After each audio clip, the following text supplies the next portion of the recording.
Hello అండి, welcome to SMR channel అండి. ఇది ఎల్లో కలర్ శారీ, ట్యాజిల్స్ నేనే వేసుకున్నాను. ఇవి ఎల్లో అండ్ పింక్ కాంబినేషన్, అందువల్ల శారీ కలర్సే అట్లా వేసానండి. ఇది వచ్చేసి కాస్ట్లీ శారీ, బ్రౌన్ కలర్ది. ఇది రేష్మి దారం తీసుకొని వేసుకున్నానండి, సింపుల్గా ట్రై చేశాను. ఇంకో శారీ వచ్చేసి 15 years బ్యాక్ వండి ఇవన్నీ శారీస్. అప్పట్లో ఇదే వెరైటీ ఉండేది, వేరే ఇట్లా ఈ బీడ్స్ వేసే మోడల్ ఉండేది కాదండి. 15 years బ్యాక్ ట్యాజిల్స్ వేయడమే ఎవరో రేర్గా వేసుకునేవాళ్ళు. ఏదో కొద్దిగా అట్లా శారీలో తీసుకొని ఊరికే అట్లా వేసుకున్నాను. తర్వాత బీడ్స్ వేసే ఫ్యాషన్ వచ్చిందండి. ఇది క్రోషా వర్క్ లాగా ఇది కొంచెం ఇది వేసానండి. ఇది బీడ్స్ పెట్టి సింపుల్గా బేబీ కుచ్చులాగా వేసాను.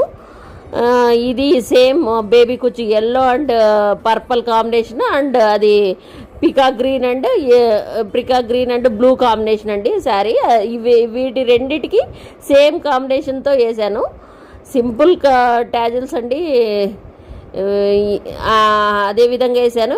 ఒక white sari and brown colour కాంబినేషన్తో వచ్చిన శారీకి అయితే మటుకు ట్యాజిల్స్ కలర్ కాంబినేషన్తో సింపుల్ బీట్ పెట్టి వేసానండి. అది రోలింగ్ కీయడం వల్ల అంత చాలా దిష్టి తగిలేలాగా ఉండింది, కానీ రోలింగ్ కీయడం వల్ల అంత ట్యాజిల్స్ అన్నీ ఇది అయిపోయినాయండి. అన్నీ ఇది పాడైపోయినాయి. అలా ఇవ్వకూడదు. రోలింగ్కి ఇచ్చేటప్పుడు జాగ్రత్తగా ఇవ్వండి. డ్రై వాష్కి ఇచ్చేటప్పుడు కానీ, రోలింగ్ చేయించేటప్పుడు కానీ శారీస్ గలీజ్ అయిపోతాయి, ట్యాజిల్స్ గలీజ్ అయిపోతాయండి. కష్టపడి వేసుకుంటాము, అన్నీ పోతాయి.